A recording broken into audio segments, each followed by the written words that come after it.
A black soldier chose honor over hatred when he stood between a Lakota girl and 30 lashes meant for him. The whip scarred his back, but not his soul. And when dawn broke, her father arrived not with war paint, but with wedding beads. The leather bit deep into Sergeant Elijah Washington's back for the 20th time, and he still hadn't made a sound. Blood ran in rivulets down his spine, pooling at the base of the whipping post, where his wrists were bound with rope that had long since turned crimson. Colonel Harrison stood 10 paces away, his face a mask of military precision, though something flickered in his eyes each time the whip cracked through the morning air. The entire garrison had been assembled to witness this punishment. 200 men standing in perfect formation while their fellow soldier paid the price for defending a savage, as the charges read. But Elijah knew better. He'd seen her eyes that night 3 days ago, wide with terror as Sergeant Murphy and his cronies cornered her outside the supply tent. Ayanna wasn't a savage.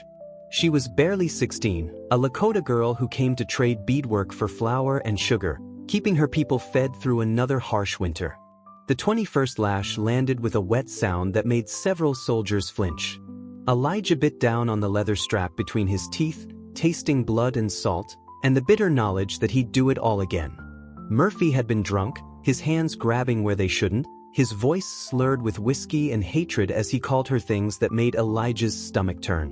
When she tried to run, Murphy's friends had blocked her path, their laughter echoing off the wooden buildings like the calls of carrion birds.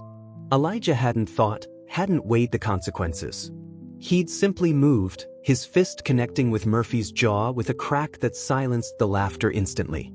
The fight that followed had been brief and bloody, leaving Murphy unconscious in the dirt and Elijah facing court-martial for striking a superior officer.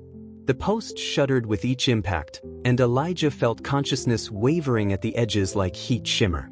Through the haze of pain, he remembered Ayanna's face as she knelt beside him after the fight, her small hands pressing a torn piece of her dress against the cut above his eye. She'd whispered something in Lakota, words he didn't understand but felt in his bones anyway. Gratitude maybe, or sorrow for what her rescue would cost him. When the military police had arrived to drag him away, she'd pressed something into his palm, a small carved eagle, smooth and warm from her touch. It was still in his cell, waiting for him if he survived the next 10 lashes. The crowd stirred as the 24th lash fell. Someone was approaching from the main gate. The sound of hooves unmistakable even through Elijah's pain-fogged hearing. Colonel Harrison raised his hand, and the whipping stopped mid-stroke. Elijah hung from his bonds, barely conscious, blood dripping steadily onto the packed earth. Through swollen eyes, he saw riders entering the compound. Lakota warriors, 3 of them, sitting their horses with the easy grace of men born to the saddle. The center rider was older, his hair streaked with silver, wearing a war shirt decorated with porcupine quills and bear claws. His face was weathered leather, lined with years of sun and sorrow, but his eyes were sharp as obsidian as they surveyed the scene before him. The soldiers' hands moved instinctively to their weapons, but Colonel Harrison's sharp command kept them at attention. This was Chief Iron Bear, Ayanna's father, a man who commanded respect even from his enemies. He'd ridden into an armed camp with only 2 warriors for company, which meant he'd come to talk, not fight. The chief's gaze found Elijah immediately, taking in the bloody back and the post stained red with suffering. For a moment, something passed across the older man's face, surprise perhaps, or recognition. Then his expression settled into the careful neutrality of a man conducting delicate negotiations. He dismounted slowly, his movements deliberate and dignified, and walked toward Colonel Harrison with measured steps. The colonel met him halfway, the 2 leaders facing each other across years of mistrust and warfare. When Iron Bear spoke, his English was careful but clear, each word chosen with the precision of a man who understood that lives hung on language. "My daughter told me of the soldier who stood for her against his own people," he said, his voice carrying clearly across the silent compound. "She told me of his courage and his price." Elijah felt the words like a physical thing, warm and solid against his chest. Ayanna had spoken of him to her father, had told the story of that night in ways that mattered. Iron Bear's eyes moved to Elijah again, studying the young man who hung bleeding from the punishment post. 30 lashes is the sentence, Colonel Harrison nodded stiffly. 30 lashes for striking a superior officer. Military justice, Chief Iron Bear. Nothing personal. The chief's lips curved in something that wasn't quite a smile. Justice, he repeated as if tasting the word. White man's justice for defending a Lakota woman. This is interesting justice indeed.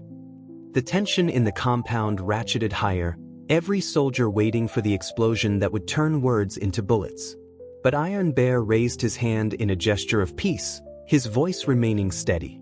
6 lashes remain. I ask that you wait. Give me this day to speak with my people, to think on what I have seen here. Harrison frowned, clearly uncomfortable with the delay, but something in the chief's manner gave him pause. Your daughter is safe, the colonel said carefully. She returned to your camp unharmed thanks to Sergeant Washington's intervention. Iron Bear nodded slowly. She is safe in body, but in heart, in spirit, these things take longer to heal. He looked around the compound, at the assembled soldiers and their nervous faces, at the post where Elijah still hung barely conscious. My daughter speaks of honor among your people. She believes she has seen it in this young man's actions. I have come to see if she speaks truly. The words hung in the air like smoke, carrying implications that made Harrison's jaw tighten. This wasn't just about punishment anymore. This was about something larger, more dangerous. The possibility of understanding between enemies. Iron Bear's words settled over the compound like morning mist, heavy with meaning that went far beyond the simple request for delay. Colonel Harrison found himself caught between military protocol and something he couldn't quite name, perhaps the recognition that this moment held possibilities beyond punishment and bloodshed. The chief stood with the patience of stone, his weathered hands folded calmly while his dark eyes never left Elijah's battered form. Behind him, his 2 warriors remained mounted and motionless, their faces masks of controlled alertness that spoke of men ready for anything but hoping for peace. The silence stretched until Harrison finally nodded, his voice gruff with reluctant respect. Sergeant Washington will remain secured until tomorrow morning. The remaining lashes will be administered then unless... He left the sentence hanging, unsure himself what alternative he might be offering. Elijah barely registered the conversation through the haze of pain that clouded his thoughts. His back felt like liquid fire, each breath sending fresh waves of agony through his torn flesh. Blood had soaked through his uniform pants, and his wrists were raw from pulling against the ropes that held him upright. But somewhere in the fog of suffering, he heard Ayana's name spoken with a tenderness that cut through everything else. Iron Bear was talking about his daughter, about honor and courage, about choices that mattered more than military regulations. Elijah tried to lift his head, to show that he was still conscious, still present for whatever was unfolding around him. The effort sent sparks of darkness across his vision, but he managed to focus on the chief's face, seeing there something he hadn't expected, not gratitude exactly, but a kind of measuring respect that felt more valuable than gold. The chief stepped closer to the whipping post, close enough that only Elijah could hear when he spoke in low, careful English. My daughter sees your heart, young soldier. She speaks of eyes that hold no hatred, hands that protect instead of harm. He paused, studying Elijah's face. She asks many questions about the man who chose pain over silence. Elijah's throat was too dry for speech, but he managed a slight nod, the movement sending fresh fire down his spine. Iron Bear studied his face for a long moment, then reached into a leather pouch at his belt. He pulled out a small object wrapped in soft doeskin and held it where Elijah could see. Inside the wrapping was the carved eagle he'd given back to Ayana that night, but now it hung from a delicate string of blue and white beads that caught the morning light like captured sky. She made this for the man who stood between her and shame, Iron Bear said quietly.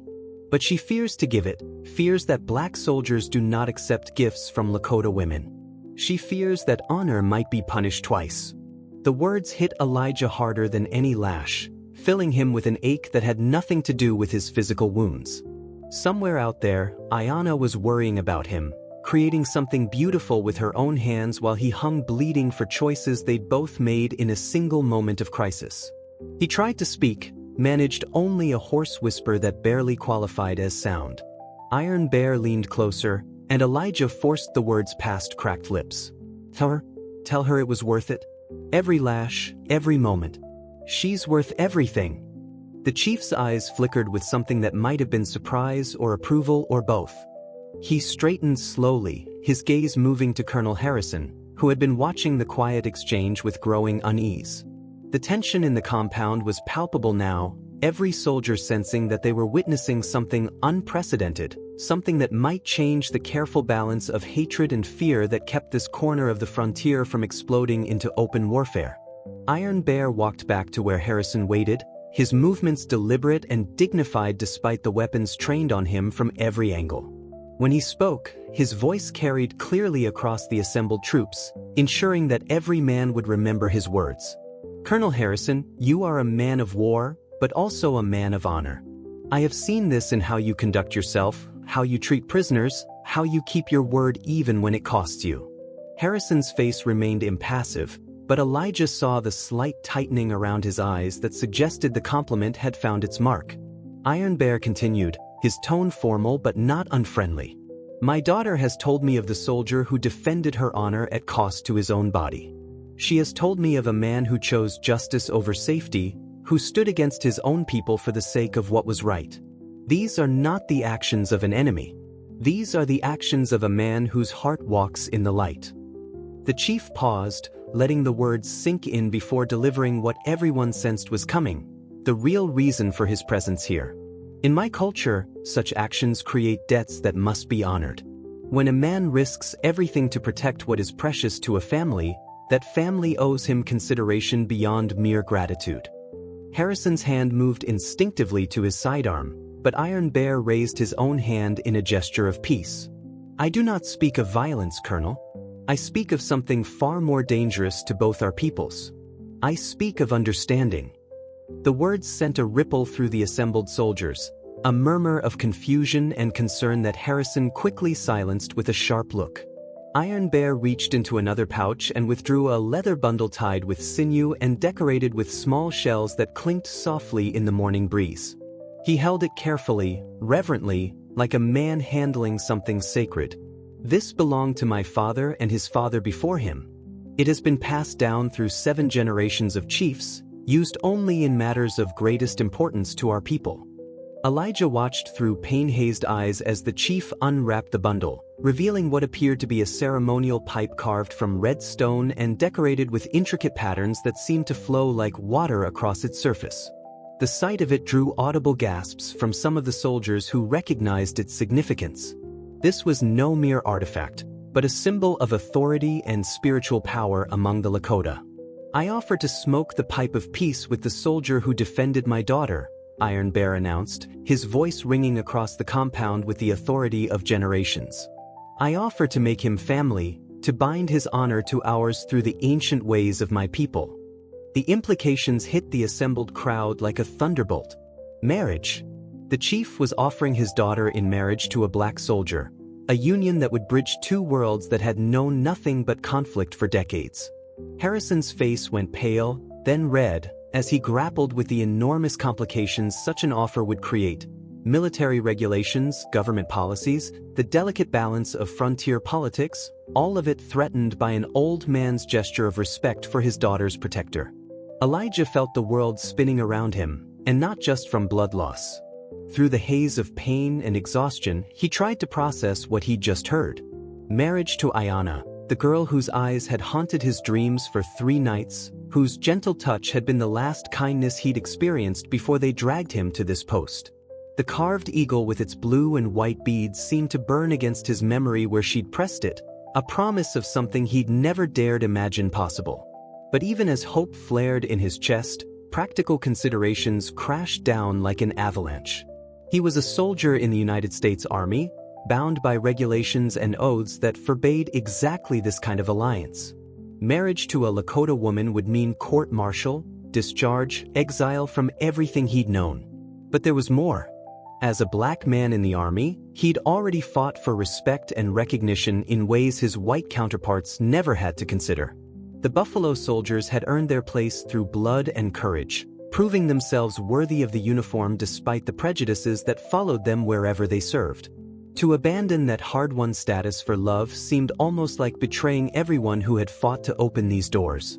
Iron Bear seemed to read his thoughts, his weathered face softening with something that might have been paternal understanding. "I know the cost, young soldier. I know what choosing my daughter would mean for your life among both the whites and your own people. But I also know what choosing honor has already cost you, and I see that you do not regret the price." The chief's eyes moved to the blood-soaked post, then back to Elijah's battered face. "My daughter dreams of eyes that hold no hatred. She dreams of hands that protect instead of harm. She dreams of a man who would choose suffering over silence, who would risk everything for what is right. She dreams of you, Elijah Washington." The use of his name sent shock through Elijah like lightning. He'd never told Ayanna his name, hadn't spoken to her at all during that brief, violent encounter 3 nights ago. But somehow she'd learned it, had asked questions, had spoken to her father about the black soldier who'd stood between her and harm. The realization that she'd been thinking about him, dreaming about him, filled him with a warmth that temporarily pushed back the fire in his back. Iron Bear smiled slightly, the first genuine expression of emotion he'd shown since arriving. "She is young, but she sees clearly. She sees a man worth 30 lashes, worth the anger of his own people, worth the risk of everything he holds dear. And she asks her father to offer what our people have never offered to any soldier, black or white. A place in our family, a bond that cannot be broken by war or hatred or time." Colonel Harrison stepped forward, his face a study in conflicting emotions. As a military man, he should refuse this offer immediately, should remind everyone present that fraternization with hostile tribes was strictly forbidden. But as a human being who had just witnessed 24 lashes administered for an act of basic decency, he found himself hesitating. The offer wasn't just about marriage. It was about the possibility of peace, of understanding between peoples who had known nothing but violence for generations. If a single act of courage could build a bridge across that chasm of hatred, what kind of man would he be to burn it down before it was even tested? The silence that followed Iron Bear's offer stretched like a bowstring pulled to its breaking point. Elijah hung from the post, his mind reeling between the crushing weight of his wounds and the impossible possibility that had just been laid before him. Around the compound, 200 soldiers stood frozen in a moment that would define not just one man's fate, but potentially the relationship between 3 peoples who had been locked in complex struggles for as long as anyone could remember. Colonel Harrison's internal struggle played across his weathered features like shadows dancing in firelight, duty warring with conscience, military protocol battling against the recognition that some moments transcend regulations and demand choices that come from the heart rather than the handbook. Iron Bear waited with the infinite patience of a man who had spent decades negotiating the survival of his people through words rather than weapons. He understood that what he was asking went beyond military authority, beyond the simple exchange of prisoners or territory that usually defined interactions between his world and the white man's. He was asking for something that had never been attempted before, a bond of kinship that would make a black soldier part of a Lakota family, creating ties that no government could easily sever.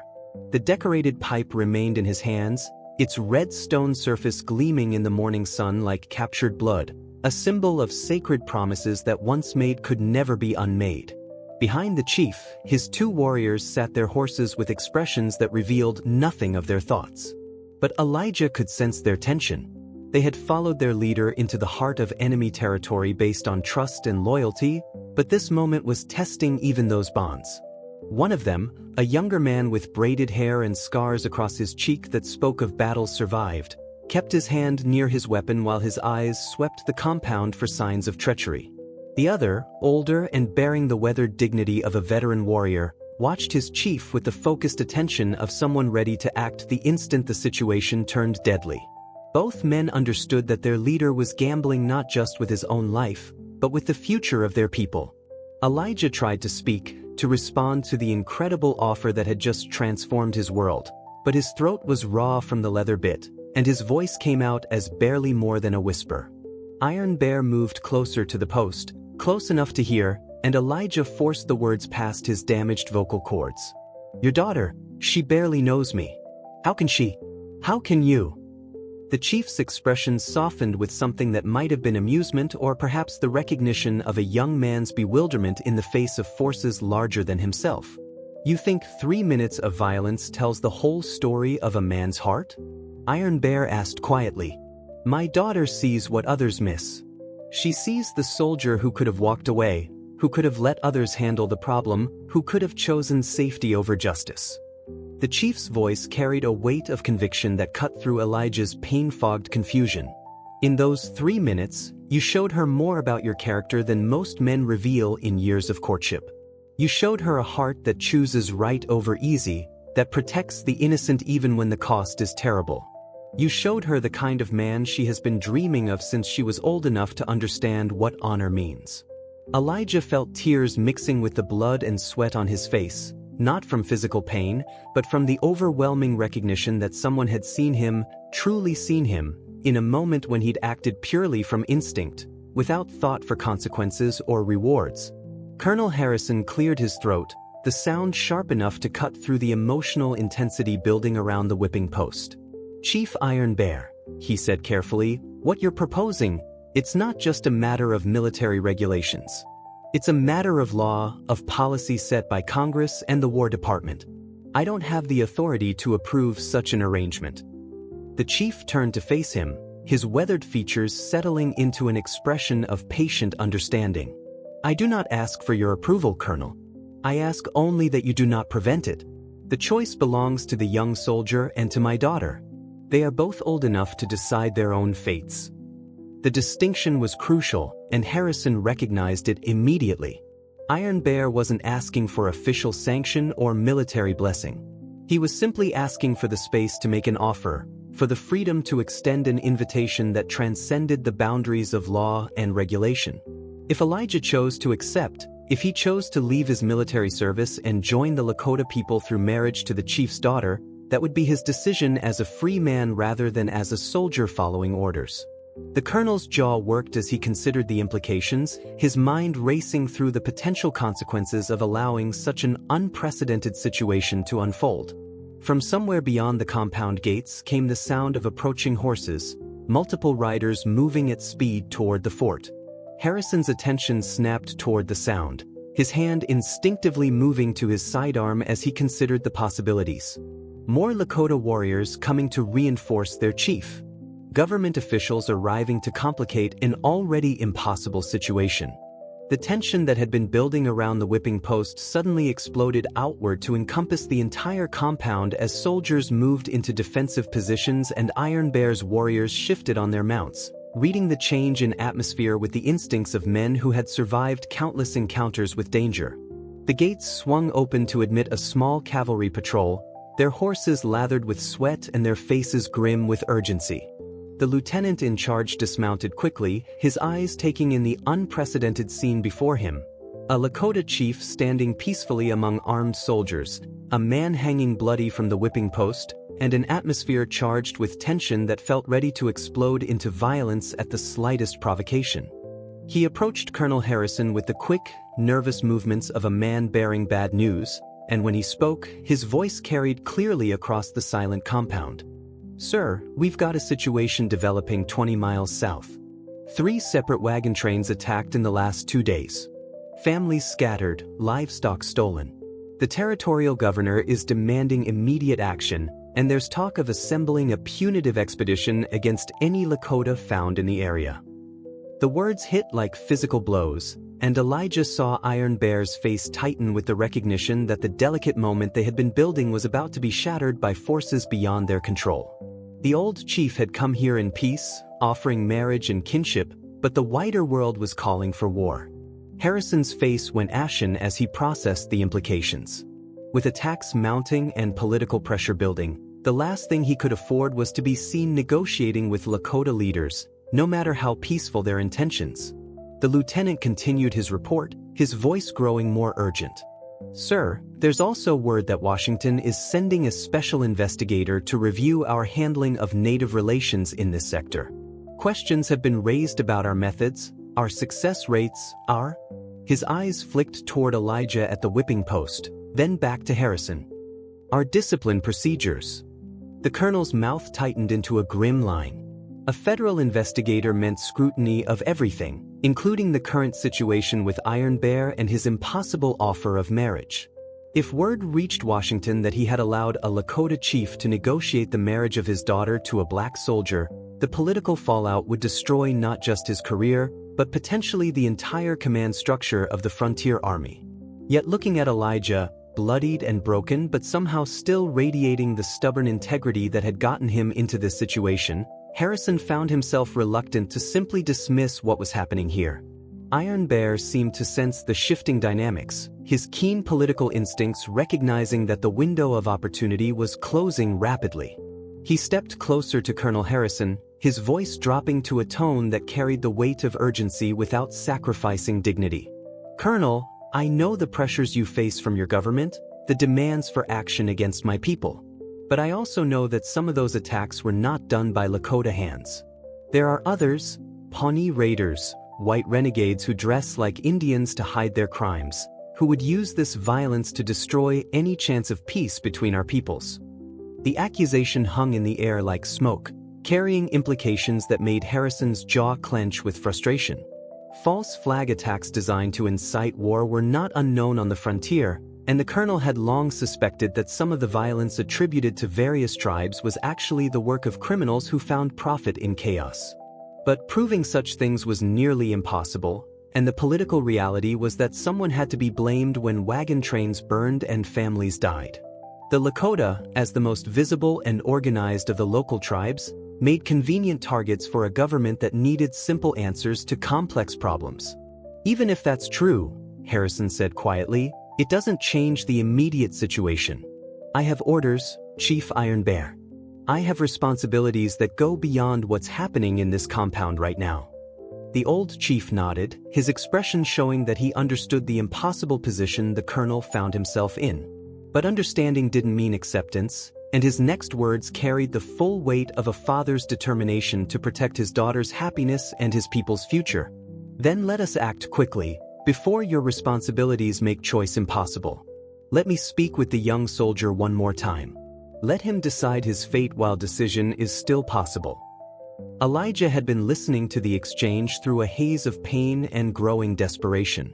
The arrival of the patrol, the news of fresh attacks, the mention of federal investigators, all of it pointed toward the collapse of this fragile moment of possibility.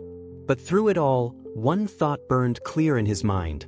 Ayanna had dreamed of him, had asked her father to offer marriage to a man she barely knew because she'd seen something in him that he hadn't even recognized in himself.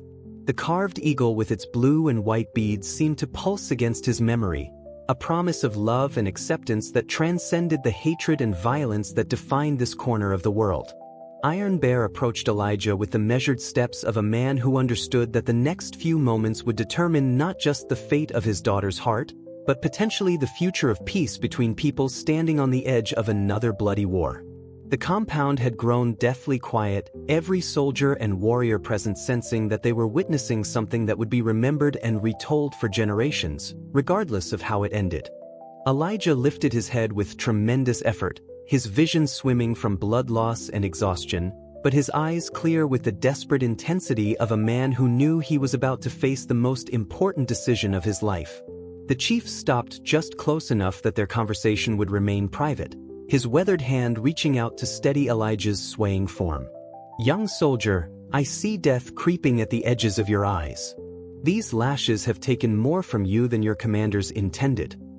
His voice carried the gentle authority of a father speaking to a son, tinged with genuine concern that transcended tribal boundaries.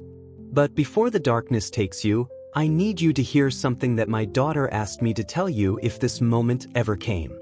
Elijah tried to nod, the movement sending fresh waves of agony down his spine, but his attention focused completely on Iron Bear's words, knowing that whatever Ayanna had said might be the last beautiful thing he ever heard. "She told me that in the 3 minutes you stood between her and those men, she saw the husband she had been praying for since she was old enough to understand what marriage meant." Iron Bear's voice grew softer, more intimate, as if he were sharing sacred secrets. "She said your eyes held no anger toward her people, only toward injustice. She said your hands were gentle when you helped her up from the dirt, careful not to touch where you shouldn't, respectful even in violence. She said you looked at her like she was a person worth protecting, not an object to be used or a problem to be solved. Elijah felt something break open in his chest, a dam of emotion he hadn't even realized he'd been holding back since that night. The chief continued, his dark eyes never leaving Elijah's battered face. But most importantly, she told me that when you smiled at her just before they dragged you away, she saw the man she wanted to grow old with. Not because you were strong enough to fight for her, but because you were brave enough to sacrifice everything for a stranger's dignity. The words hit Elijah like physical blows, but instead of pain, they brought a warmth that seemed to push back against the cold that was creeping into his limbs. Ayanna had seen all of that in their brief encounter, had recognized something in him that he was only now beginning to understand about himself. From behind them came the sound of Colonel Harrison's sharp voice issuing orders to the patrol that had just arrived. "Lieutenant Morrison, get your men fed and rested. We'll be riding out at first light to investigate these attacks. Send word to Fort Laramie. I want to know everything about this federal investigator before he arrives." The military efficiency of the commands provided a stark contrast to the deeply personal conversation taking place at the whipping post, highlighting the collision between institutional demands and individual choices that was playing out in real time. Iron Bear's expression tightened slightly as he recognized that their window of opportunity was closing rapidly. "Elijah Washington," the chief said, using his full name with the formal gravity of a man about to offer something sacred.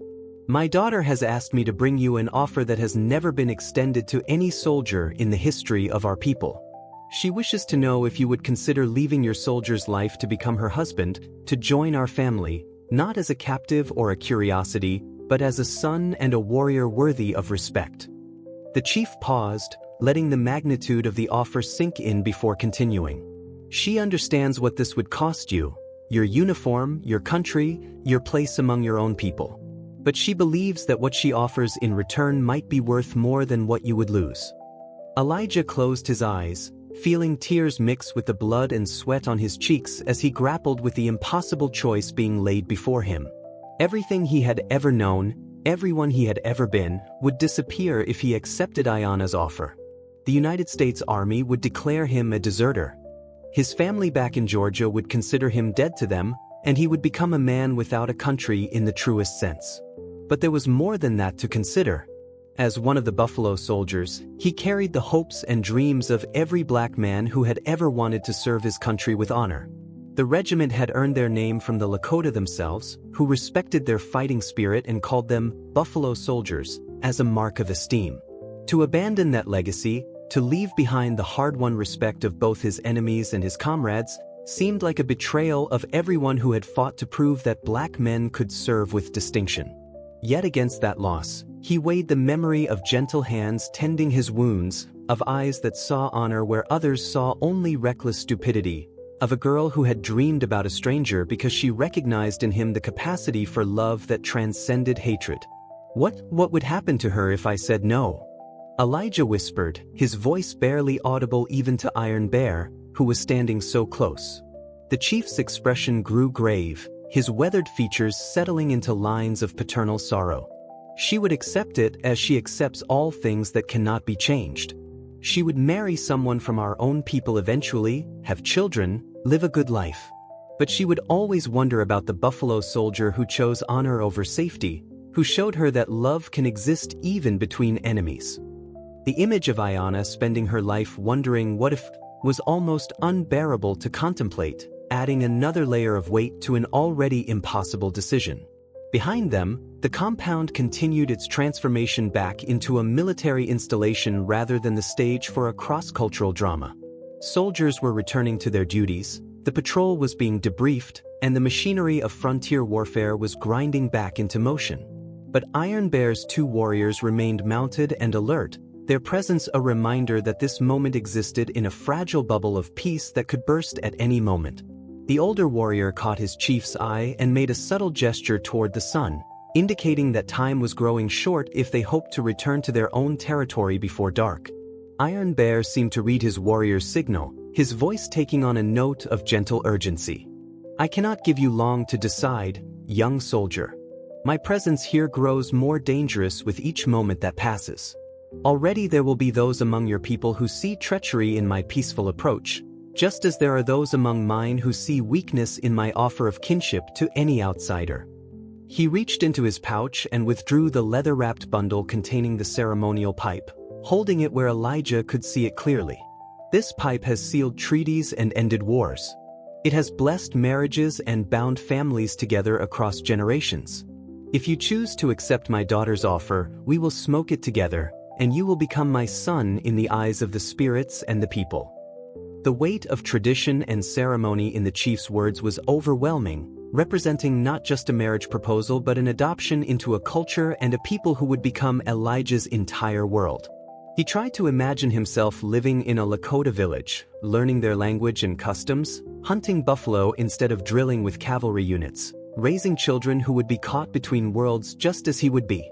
The image was both terrifying and strangely compelling, offering a life of purpose and meaning that his military service, for all its honor, had never quite provided.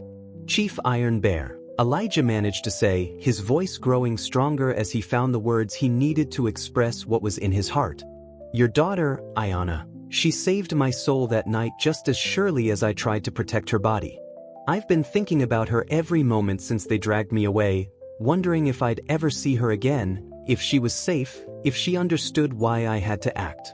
He paused, gathering strength for what might be the most important words he would ever speak.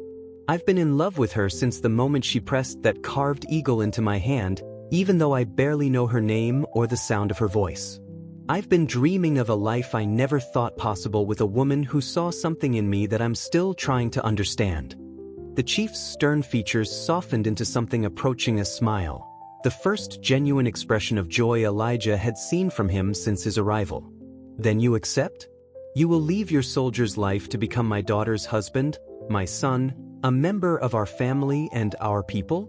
The question hung in the air between them, loaded with implications that would reshape not just Elijah's future but potentially the relationship between the Lakota and the military forces that had been their enemies for so long.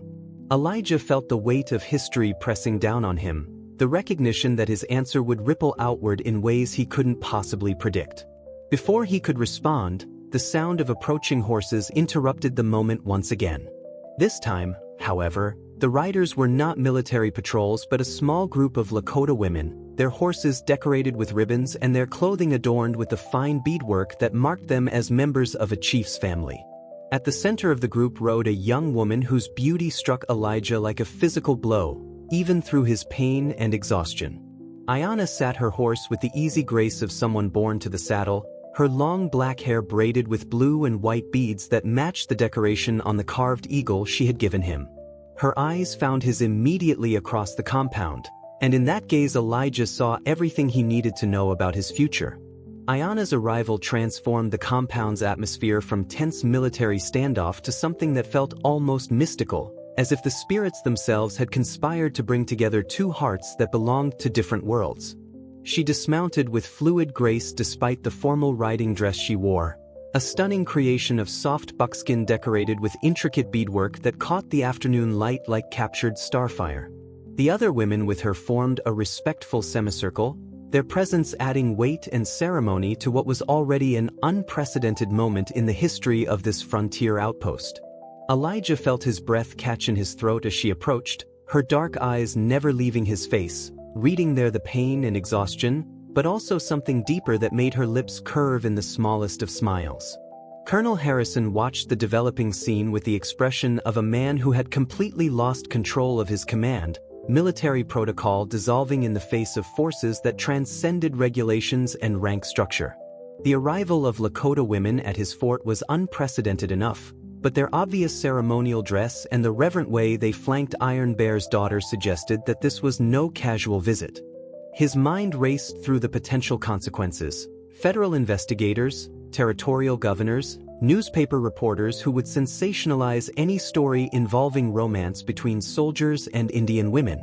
Yet something in Ayanna's bearing, in the dignity with which she approached the bloody whipping post where Elijah hung barely conscious, made it impossible for him to simply order them all to leave. Ayanna stopped just close enough to Elijah that she could see the extent of his injuries, her face showing the controlled composure of a woman who had been preparing herself for this moment since her father rode away that morning. But her eyes betrayed the depth of her emotion, pain at seeing him suffer, gratitude that he had survived, and something else that Elijah recognized as the same love that had been growing in his own heart since their first meeting. When she spoke, her English was careful but clear, each word chosen with the precision of someone speaking in a second language about matters that touched her soul. "I asked my father to wait, to let me see you before you gave your answer. I needed to look in your eyes again, to be certain that what I saw that night was real." Elijah tried to straighten against the post, to show her that despite the blood and pain, he was still the man who had stood between her and harm. The effort sent fresh agony through his torn back, but he managed to meet her gaze directly, letting her see everything he felt written in his features. "Ayanna," he whispered, her name feeling like a prayer on his lips. "I've been dreaming of you every moment since they dragged me away. Dreaming of your hands, your eyes, the way you saw something in me that I didn't even know was there." His voice grew stronger as the words flowed out, 3 days of pent-up emotion finally finding expression. "I've been wondering if I'd ever see you again, if I'd ever get the chance to tell you that 3 minutes changed everything about who I am and who I want to become." The young woman stepped closer, close enough that she could have reached out and touched his face if propriety had allowed such contact. Instead, she reached into a beaded pouch at her waist and withdrew something that made Elijah's heart leap with recognition: the carved eagle he had given back to her, now hanging from an elaborate necklace of blue and white beads interwoven with small silver bells that chimed softly in the afternoon breeze. "I have carried this with me every day since that night," she said quietly, her voice carrying clearly across the silent compound. "Not just the bird, but the memory of hands that protected instead of harmed, eyes that held no hatred, a heart brave enough to choose suffering over silence."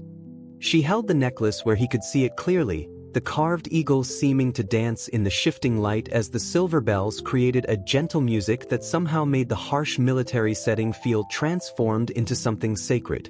"Among my people," Ayanna continued, her voice taking on the formal cadence of someone reciting important cultural traditions, "when a woman wishes to show that a man has captured her heart, she creates something beautiful with her own hands and offers it as a symbol of her feelings. This necklace represents 60 hours of work, every bead chosen and placed with thoughts of you, every stitch made while I prayed to the spirits that you would survive long enough to receive it." The revelation that she had spent so many hours creating something specifically for him, thinking of him while her fingers worked the intricate patterns, moved Elijah to tears that had nothing to do with physical pain. Through the haze of blood loss and exhaustion, he saw with perfect clarity what his life could become: not the lonely existence of a career soldier moving from posting to posting, but a life of love and purpose with a woman who understood the deepest parts of his character. "Ayanna," he said, putting everything he felt into her name.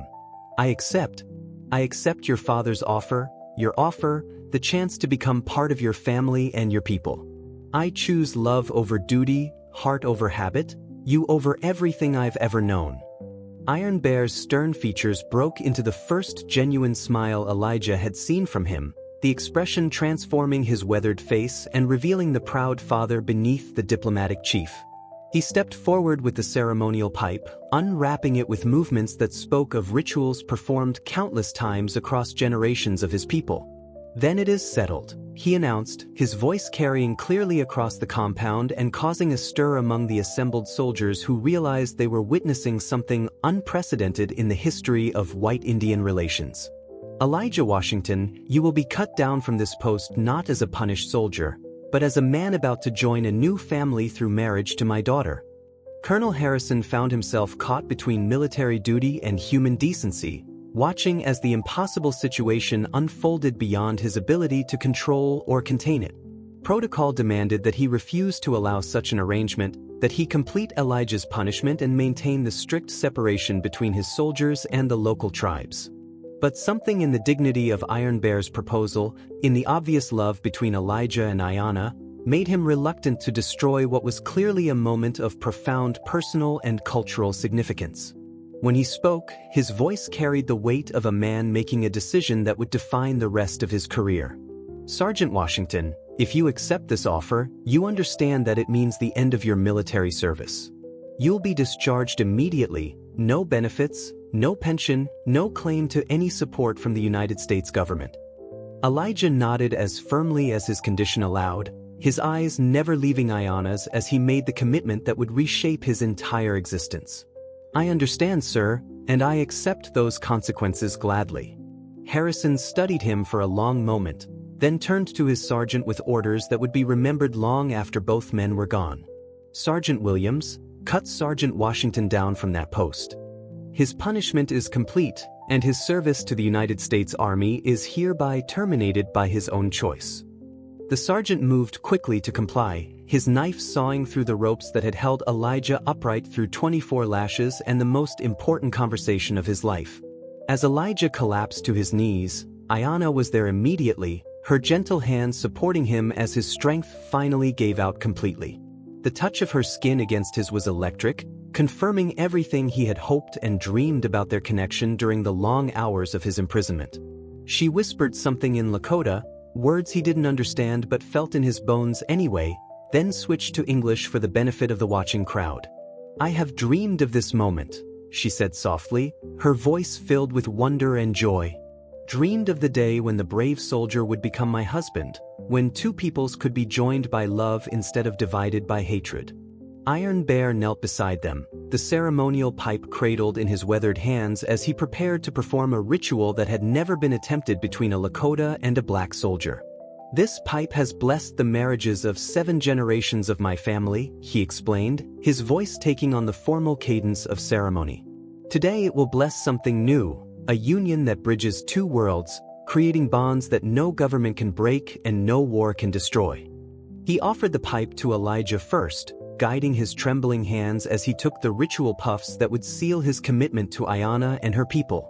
As the sacred smoke rose into the afternoon sky, Elijah felt something fundamental shift in his soul.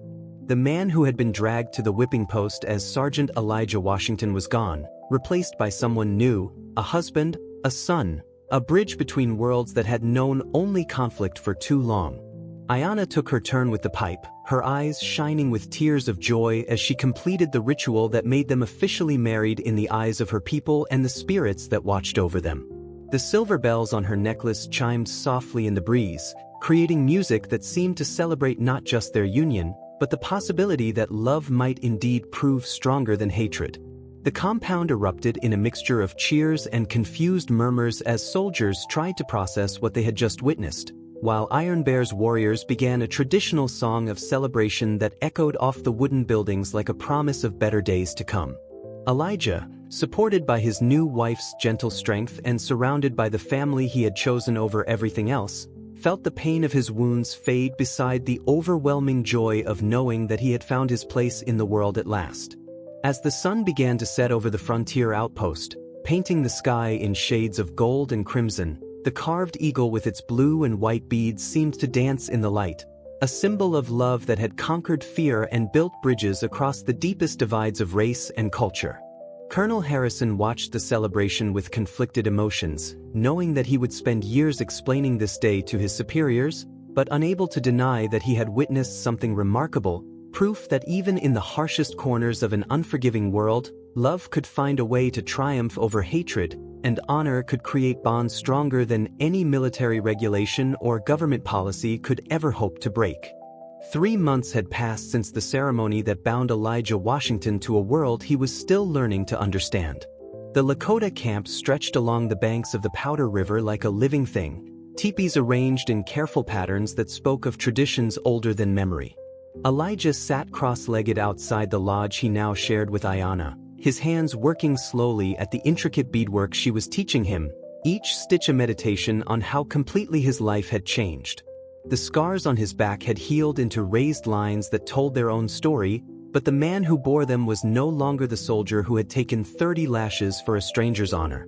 He was Wickhopy Waist, Good Star, the name Iron Bear had given him during the adoption ceremony that made him truly part of the people.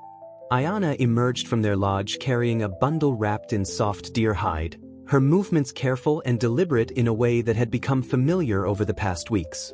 Elijah looked up from his beadwork, his heart catching as he saw the gentle curve of her belly beneath her dress, the unmistakable signs of the life they had created together. She settled beside him with the graceful motion of a woman who had grown up moving with the rhythms of the natural world, her dark eyes bright with the secret joy they had been sharing for weeks now. When she unwrapped the bundle, Elijah saw that she had been working on tiny moccasins, each one decorated with the same blue and white pattern that had adorned the carved eagle necklace she still wore every day.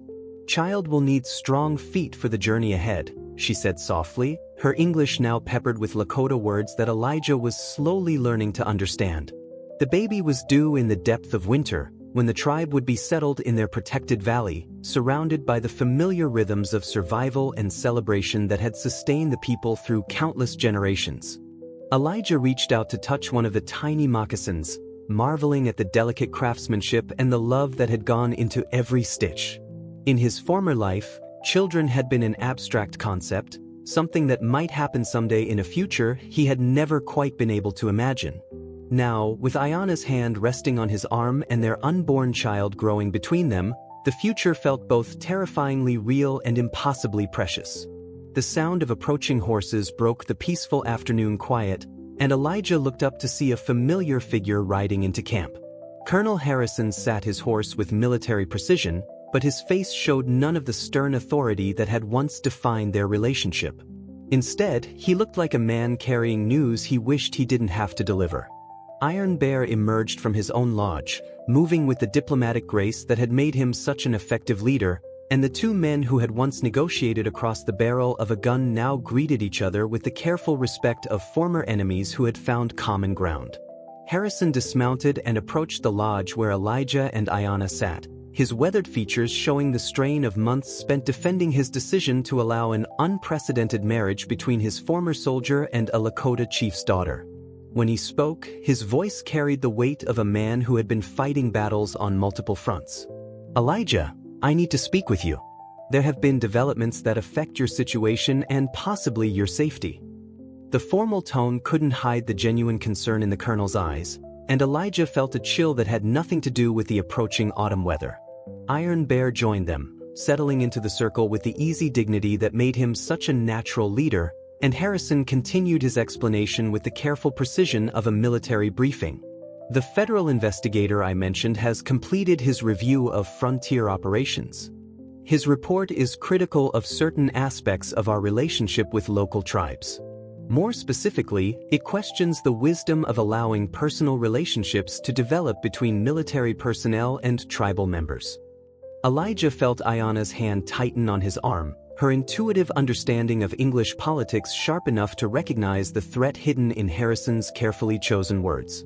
The colonel's jaw tightened as he delivered the rest of his news. "There's pressure from Washington to regularize the situation. Some officials are suggesting that your marriage should be declared invalid under federal law, that you should be brought back into military custody as a deserter who was unduly influenced by enemy agents."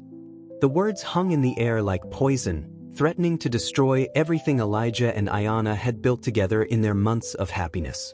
Iron Bear's expression remained carefully neutral, but Elijah could see the anger burning in his dark eyes, the recognition that white man's law was once again being used to attack what his people held sacred. Elijah felt rage building in his chest, the same protective fury that had driven him to stand between Ayana and harm 3 months ago. But before he could speak, his wife's gentle voice cut through the tension with words that showed how much she had grown to understand the complexities of the world her marriage had thrust her into. "They would take my husband from me because they cannot accept that love can exist between our peoples," she said quietly, her hand moving unconsciously to her belly where their child grew.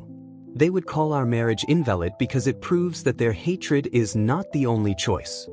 Harrison's face showed the internal struggle of a man caught between duty and conscience, between the demands of his superiors and the recognition that what he was witnessing represented something precious and fragile that deserved protection. "I won't let that happen," he said finally, his voice carrying the authority of a career soldier who had decided to make his stand on ground of his own choosing. Your marriage was witnessed by federal officers, conducted according to the religious customs of a sovereign people, and consummated with the full knowledge and consent of both parties. Any attempt to declare it invalid would require overturning legal precedents that go back to the founding of this country. The colonel's unexpected support brought tears to Elijah's eyes, but he could see that Harrison wasn't finished with his news. The older man's expression grew even more grave as he continued. However, there is another complication. The territorial governor has issued what amounts to an ultimatum: either you return to military custody voluntarily, or bounty hunters will be authorized to bring you back by force. The charge would be desertion in time of war, which carries serious consequences. The euphemism couldn't hide the reality that Elijah was potentially facing execution, that his choice to follow his heart instead of military regulations had painted a target on his back that would never fully disappear. Iron Bear spoke for the first time since Harrison's arrival, his voice carrying the weight of a man who had spent decades protecting his people from exactly this kind of governmental overreach. And what of my daughter? What of the child she carries? Are they to be considered legitimate spoils of this white man's justice? Or will they be cast aside as inconvenient complications? The chief's words cut straight to the heart of the matter, highlighting the human cost of political decisions made by men who would never face the consequences of their choices. Harrison's face showed genuine pain as he grappled with questions that had no good answers. "I don't know," he admitted, his military bearing cracking under the weight of moral complexity. "The law is unclear about the status of children born to such unions. There are precedents that could be interpreted multiple ways, depending on the political needs of whoever is making the decisions." The uncertainty was almost worse than a definitive threat, leaving Elijah and Ayanna to imagine dozens of possible futures, none of them offering the simple happiness they had found in each other's arms. As if summoned by the gravity of the conversation, other members of the tribe began to gather around their lodge. Warriors who had initially been skeptical of the black man in their midst now stood ready to defend him as family. Women who had taught Ayanna the songs and stories of their people now offered the same wisdom to the child she carried, regardless of its mixed heritage. Children who had learned to see Elijah not as an enemy but as an uncle who told fascinating stories about the world beyond their valley now played at his feet, their laughter a reminder that love could indeed transcend the artificial boundaries that adults insisted on drawing. Elijah looked around at the faces surrounding him, his wife, his father-in-law, his adopted people, and the military commander who had become an unlikely ally, and felt the weight of decisions settling on his shoulders once again. 3 months ago, he had chosen love over duty, heart over regulation, hope over fear. Now he was being asked to make that choice again, with even higher stakes and even less certainty about the outcome. But as Ayanna's hand found his, as their unborn child moved beneath her touch, as the silver bells on her necklace chimed softly in the evening breeze, Elijah knew that some choices, once made with a full heart, could never be unmade. The carved eagle that had started it all seemed to dance in the firelight, a symbol of love that had already survived 30 lashes, military regulations, and the prejudices of 3 worlds. Whatever came next, whatever price they would be asked to pay for choosing each other, Elijah and Ayanna would face it together, their bonds stronger than any law and their love deeper than any hatred the world could throw against them.